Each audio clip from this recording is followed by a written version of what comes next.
Welcome back to Retro Rebound. In today's video, we got to talk about the state of game collecting in 2025. A lot has changed since when I started really hardcore collecting in about 2019. I started to really restore my collection in 2014, but got head over heels into it around the time COVID was popping up. Now, as many of you know, especially in the early days of Retro Rebound, a lot of content was pickups, haul videos, and we still do that a lot. But no doubt in the last year, it slowed down tremendously. It's a pretty rare video, which is why I think it makes it special. And I never wanted to turn it into like the lifeblood of any channel I do, because I think making your content about spending money means you're really not into the hobby for the right reasons. And frankly, I love gaming too much to sacrifice any of that. So why have I slowed down game collecting here in 2025? Well, as I thought about it more, I thought a lot of you could relate to it. Maybe you can speak to some of the things I'm sharing today, and also reasons why maybe you are still collecting, where your eyes are going toward. Because I always try to say that when you are game collecting, you have to go for like what means something to you. I'm not a flipper. I don't make business decisions out of these. I buy things to own them, to play them, and to keep them strictly. It's nothing beyond that. So as I dove into my own psyche more, thinking about how I really have slowed down collecting, I thought it would make for an interesting conversation. I wanted to talk about the state of game collecting here in 2025 and hear from you down below. So if you're new here and you're into nostalgic or retrospective content, you're in the right place. Consider subscribing. Let's start off at the top, pretty easy to assume area. I do have a lot of what I want, which is part of the reason I slowed down. I recognized it early last year. I was at PAX East, I was roaming the show floor, I had money ready to spend, and I did come home with some stuff, but I realized I was starting to reach, because I love, as many people do, buying things, especially retro games and retro items. It excites me. It feels great, like restoring my childhood that I gave up all those years ago to GameStop and getting it all back. But I realized I was just buying more and more, and materialism was starting to take over a little bit. As that was starting to take over a little bit, I also started to recognize that I wasn't playing a lot of the games I was buying. I was just putting them on a shelf and they'd sit there for a while. I'd get carried away with new modern games coming out. I'd get carried away with whatever I was playing at the moment, and I'd stop focusing on buying things to play them, but rather just to have them. A lot of why I slowed down my collecting is because I still have a long list of things I want to buy. For example, Silent Hill 1 is on my list, and that should be up next. But I have to wait, in my opinion, until I can play these games. Otherwise, I just buy and buy. The pile gets higher. And then when I want to play something from my backlog, I get really overwhelmed. So I've been in this real concerted effort this last year to, even though I know it'll take forever, to start chopping down a lot of these classics I did buy.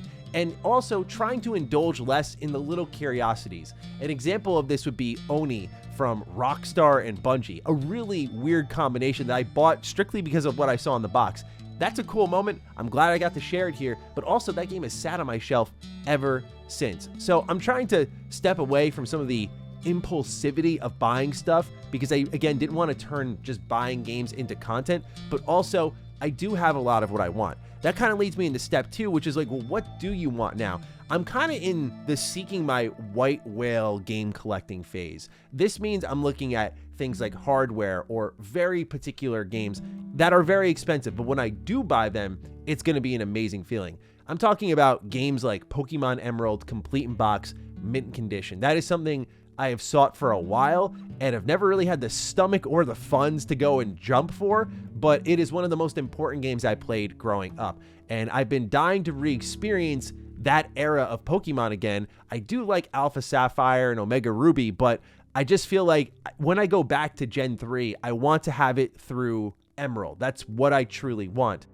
And so ultimately I've been holding off until I could get that complete in box copy. But that means that to spend what, like $600-700 on a complete in box game that you had when you were a kid and you just had to give up for that thing you wanted at GameStop, Matt, just bad choice. But if I'm gonna be buying something like that at some point down the line, you probably want to save some scratch, especially if you're spending funds on like game development and hiring people, that sort of thing, right?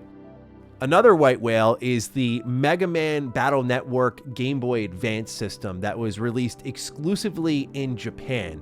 This one, I remember last seeing it for $900, and I would love to have this thing in my library because Then I'd like to take it to someone who is really good with modding systems and have them install an IPS screen and then use that as my primary Game Boy Advance system.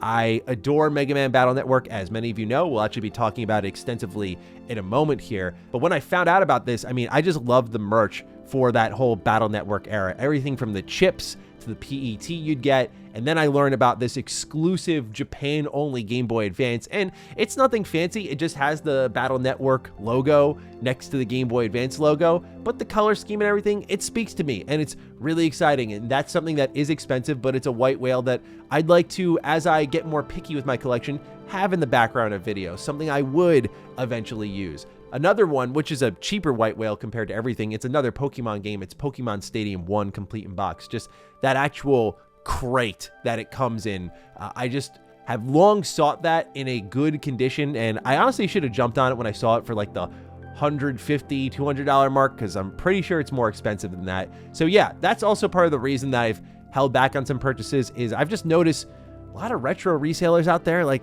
kind of scummy. They kind of just jack up the prices when they feel like it, and I don't really vibe with it. So I try to just buy when I think it makes most sense to me, especially since, as you can see behind me, my backlog is tremendous and there's so many games I could pull off the shelf and play. Why not just engage with those first? The other thing that has made collecting old games a little tricky, kind of in the positive direction, is how re-releases have started to trend in our industry. I have a stack of games here that I can just point to and be like, well, when I go to play these retro games, I'm playing them on a modern console, whether it's any of the modern Mega Man games that I'm interested in. I love Battle Network, of course. I'm playing that on my PlayStation. I love the entire X series, and anytime I fire these up, it's on my PlayStation 5.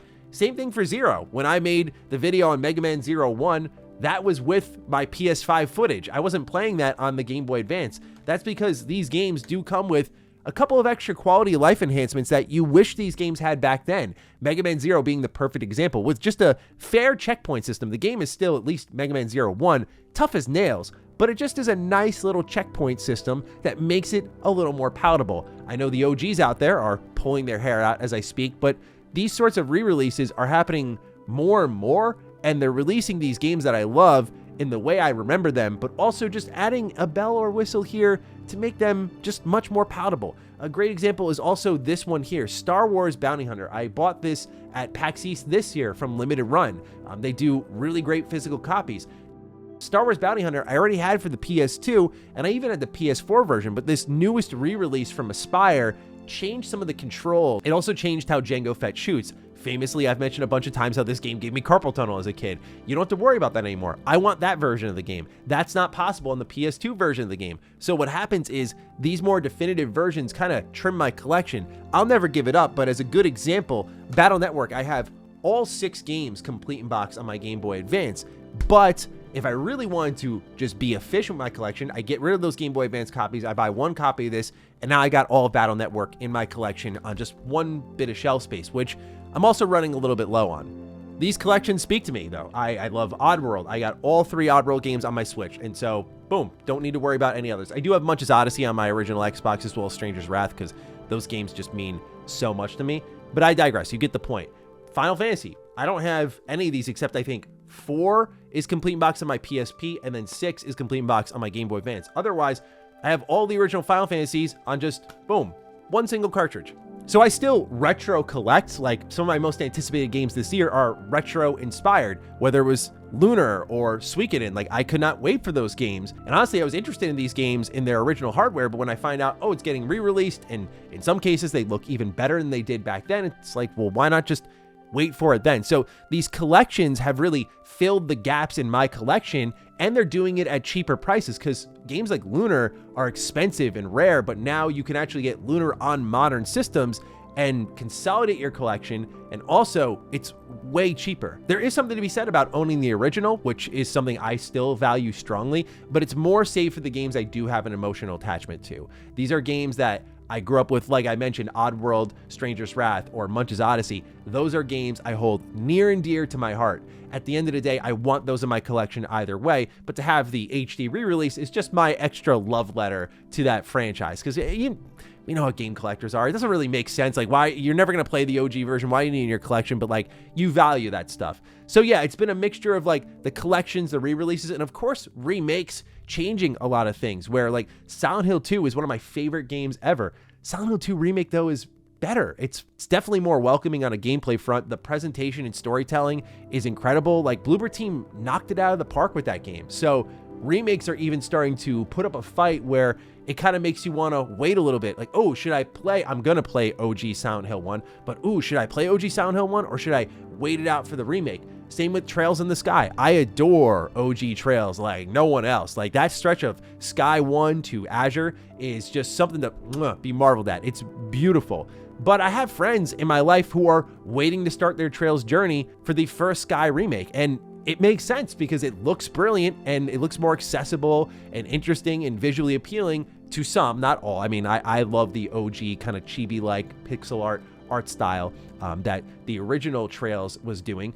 But for a lot of people, this speaks to them more. And there are games for me that are like that where I couldn't get into the original, but the remake does pull me in. So modern gaming is doing a little bit of heavy lifting right now where they're saving me money, they're saving me time, and they're also making sometimes better versions than the originals, which is what you really hope for at the end of the day. So I'm catching up while still being part of the release of these special video games and kind of understanding with a collective audience why these games matter at all. So yeah, playing what I'm buying, you know, these collections doing a lot of the heavy lifting, having what I want. These have been some of the major reasons why I've slowed down my game collecting.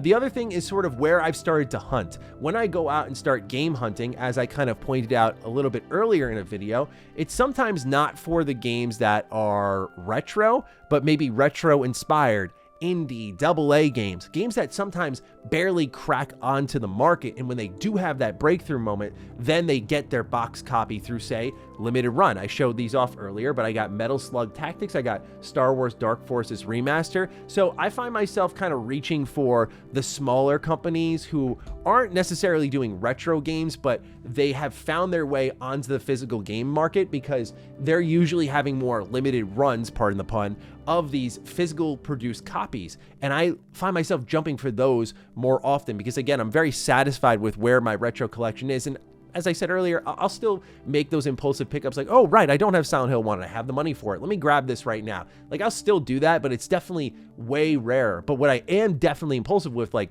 what I just held up between Metal Slug, Star Wars Dark Forces, and then what I showed you earlier in Star Wars Bounty Hunter, like limited run doing limited run things. They got like $200 out of me at PAX. And that was all just impulsive purchasing. But that's where a lot of my money has gone to, like supporting indie developers who have punched through, made something really unique, made something really exciting that I want to add to my collection. And usually I'm buying those games for my Nintendo Switch because they excite me a lot.